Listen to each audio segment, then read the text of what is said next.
the arm shuffle, the most important thing you got to worry about is the weave. So at the beginning, when you weave the two packs together, it has to be perfect. It has to be a perfect pair. Now the other thing is, you got to make sure you space it out to the weave so that it's roughly an inch together. If it's anything more than that, you're not going to be able to unshuffle them on your arm. And if it's anything less than that, the unshuffle is going to happen too quickly, and you're not going to be able to grab a card. So keep it roughly an inch, and make sure you support the top card with your index finger before putting it onto the arm. So when you're ready, go ahead and put it onto your arm. This side will touch your forearm, while this side will touch your bicep. Now you might have a sleeve over here, so you might have to pull the sleeve up to expose your bicep so that it could unshuffle, because the sleeve, it might ruin the shuffle because, it might be folds in the sleeve, it's not going to work. So when you have your sleeve up, you put on your bicep, you put on your forearm, it's going to unshuffle. So as the unshuffle is happening, it's going to take a little bit of time. During that time, you're going to have enough time to pull the top card off and do a little twirl with it. So you're going to have to pull with the top card off, take it out, twirl it, and bring it to the front of the arm.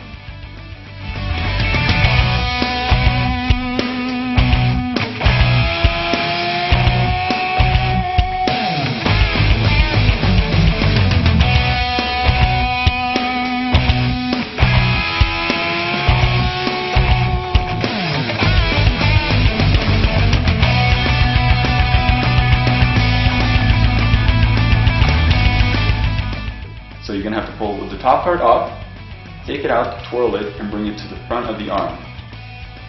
You also got to make sure to keep these two packets very steady, because otherwise if you tilt your arm anyway, you're going to fall out, they're going to spread, it's not going to work. As you bring the top card here, make sure your hand is flat, because when you pop that card out, what you're going to do with your fingers, you're going to pull them in, which is going to add more effect to the entire move.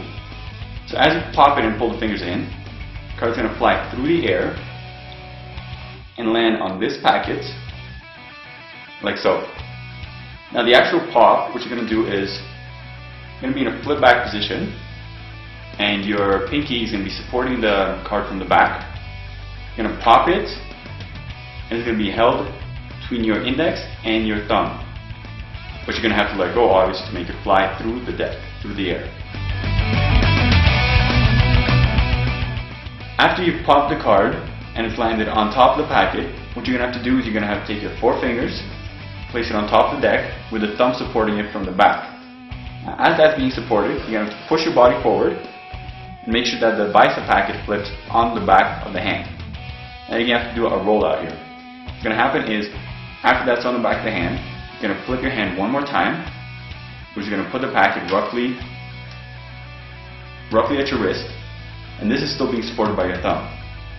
And it's going to roll out to the front of your hand. These two packets are roughly in this position right here.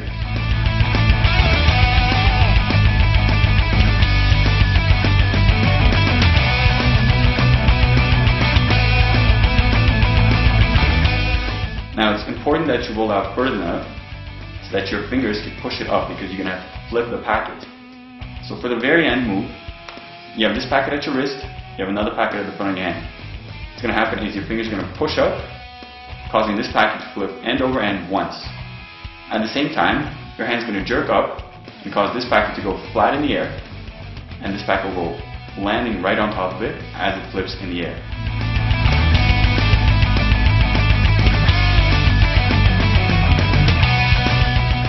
And that's the arm shuffle.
there's two things you got to keep in mind. First, you're going to have to learn how to do the basic one-hand shuffle with the finish like so. And you're also going to have to learn how to do the one-hand shuffle with the reverse cascade. So you're going to have to shuffle it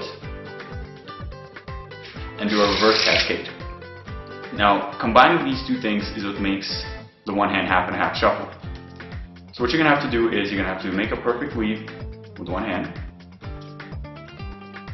riffle down the side of the deck with your thumb, roughly halfway. Keep your index finger on top. This is what supports the entire packet. And riffle the back. Now when you riffle the back, you're going to have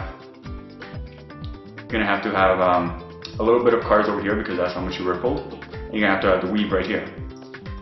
Even with that there, you could still perform a riffle up top. Once again, support it with your index finger, bend the cards with your thumb, let go, and perform the shuffle. And that's the one-hand half and half shuffle.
When performing the hourglass shuffle, it's important once again to make a perfect weave.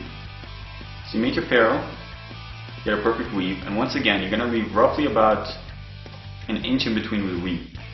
Anything more than that and the cards are not going to shuffle nicely. Anything less than that, the cards are going to pop out and basically form a triangle sometimes. When you roll in your deck, you're going to have to separate it into two pieces. So using your middle finger and your thumb and the index finger to support the top card, separate the deck roughly in half. With this separation, you're not going to have any cards dropping out or anything like that. Separate it, twist the bottom packet, and make 90-degree angles on each side by putting the packets like so. Now what's going to happen here is you're going to have to use your index finger to push down on each side. So you're pushing it down from the bottom, pushing it down from the top. Your middle finger, your ring finger of each hand, is going to support the top packet, with your thumb also supporting it. As you do this, you're going to have to shuffle it, ripple it down, and you're going to get once again a 90-degree angle, like so. Now you're going to square the deck with the four fingers at each side, and your thumb is going to come to the back, and it's basically going to push out and over, like so. Square the deck and flip it over. And that is the hourglass shuffle.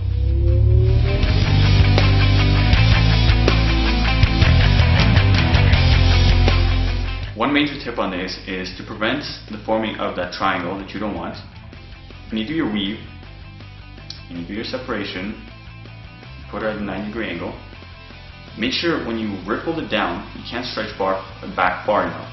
So what's going to happen is you're going to have to do a smaller ripple than you would normally. Because otherwise you're going to have to stretch it back far, and it's going to form that triangle right there.